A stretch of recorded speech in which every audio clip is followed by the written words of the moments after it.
எல்லோருக்கும் வணக்கம். நான் இன்று கதைக்கு போவது கேன் தனக்கா என்ற ஒரு பெண்மணியை பற்றி.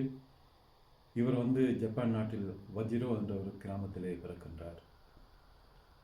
இவர் உலகத்தின் அதிக ஆண்டு காலம் உயிர் வாழ்ந்த ஒரு பெண்மணி. இவர் இறக்கும்போது இவருக்கு வயது 119 வயது.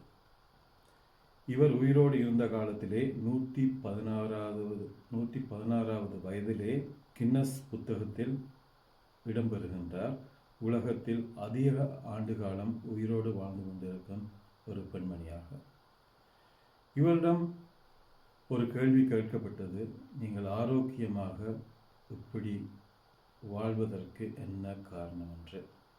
இவர் கூறிய ஒரே ஒரு பதில்தான் என்னவென்றால், நான் ஆரோக்கியமாக வாழ்வதற்கு எனக்கு பிடித்த உணவுகளை நான் விரும்பி உண்ணுகின்றேன்.